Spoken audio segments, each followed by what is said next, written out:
You're here with the LadyRanger. Get with the program in a place called Connecticut. It's Thursday morning and it's June 22nd, 2017. Fitzgerald collision investigation brings up a possibility of an intentional strike. Well, we have a military investigator here this morning talking about the entire, here it is.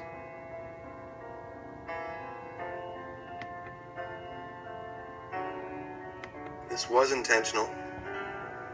What's actually happened here is not what's being reported. One thing you learn as an investigator, and that was part of my job in the military, is that usually right after an event occurs, you're gonna get the truth. As close to the timing of the event as you can get, the farther out away you get from the event, the less reliable the information becomes. So when the initial call came in at 2:20 from the Philippine crew stating that it had just happened, that was the truth. That was the absolute truth, that it had just happened. And then after the interview, sometime later, they're saying, oh no, it was actually an hour before. That's a made-up fictitious story, trying to cover up actions and trying to rewrite their little history here. Now we're going to go through this step by step and show why this can't have occurred the way it's being reported. Alright, what you're seeing here is the red line. Here's the ACX crystal. Here's the location of the Fitzgerald. Here, you see it turn toward the Fitzgerald. Then you see an event. Here, it turns and then continues course for a while, and then inexplicably turns all the way back. Now, there's more to this track than I'm going to cover on another tab, but we're going to cover a few things in this article right here, that is the Daily Wire. First of all, I can get down to it. Japan's Coast Guard updated the estimated time of the collision from 2:20 to 1:30. Initially, the A6 crystal said the collision had just happened when they called in the accident at 2:25. However, after interviewing crew members, they believe the collision occurred nearly an hour earlier. Red flag. That just doesn't make sense. Even from a sniff test and a common sense test. The initial call-in would have said, yeah, about an hour ago, we hit somebody and we've returned to the accident. We've confirmed that. That's what they would have said. But the U.S. Navy said, no, we're going to stick with the 2:20 timing, and that makes a lot more sense looking at the tracks. And it's here, the last thing I'm going to cover is, speaking with GMA, reporter Matt Gov concluded, the investigation will hinge on two major questions: how such a ship with some of the best radar in the world and multiple officers tasked with watching it failed to notice a stadium-sized cargo ship approaching, and why this happened. Because it didn't happen. That's not what happened. And I have that was a strange article down there, but I have a theory, looking at this from an investigative standpoint. Now,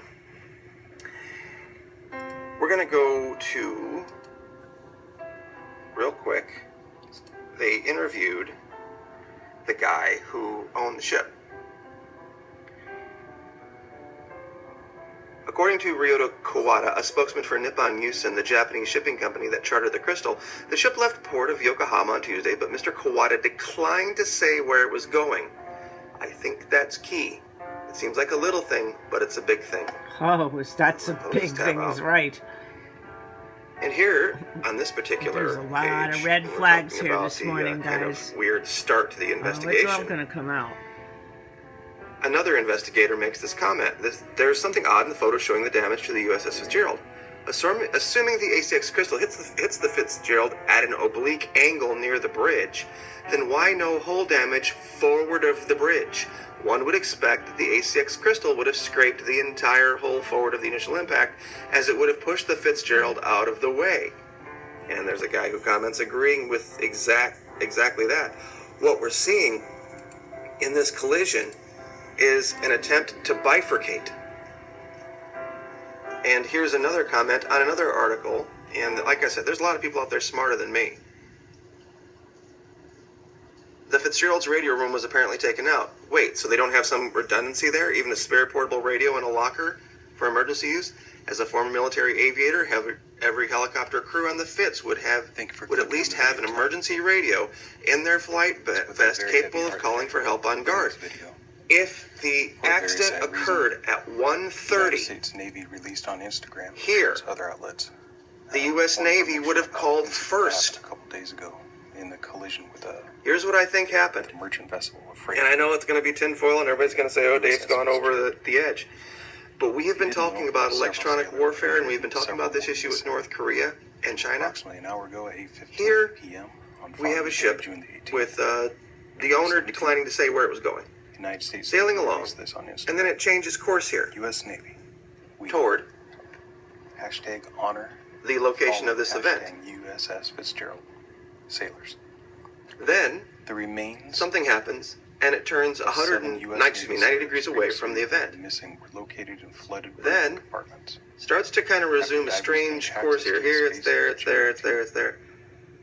And some time passes. When DDG 62 No report of a collision. Nobody gets on the horn and says, hey, we think we hit something. Nothing. Then they turn back around. Now, if you look closely, these little arrows indicate the attitude of the ship. From Palmyra, Virginia. Comes back to the location, and I know it kind of overlaps here, but then it turns, and then it resumes from behind sonar technician, its original attitude and direction of travel from where it was before. Oakville, Connecticut. See, here's what I think happened. Second class. They came here. They have something aboard that they were testing to disable a ship. They disable the ship, Carlos Victor, knock out all of its electronics, come back, from Chula Vista, California. Get back, but realize they can't hit it this way because that would cause them to be seen as at fault. So they turn back around and they attempt to bifurcate the ship from the original direction of travel. They hit it as hard as they can, for those that don't know, different jobs, and then report that they've had some accidental collision with the ship, day-to-day activities.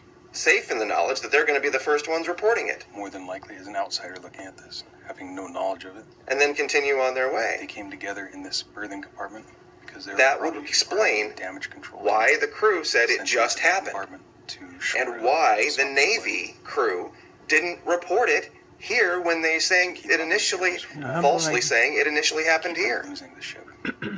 This is the harsh reality. Well, and that's why the Navy spokesman says it happened Get with the program. Every one of us that has served, we all knew. So they did something to disable the ship. I'm ship. sure that we're going to be hearing more details. Or maybe the ship was already disabled. Who knows? We thank you for this maybe this was more of a coordinated effort than I'm giving it credit Investigator to be. Dave. But the point being, get with the they program made a change in direction here, Connecticut. change in direction here, change in direction here.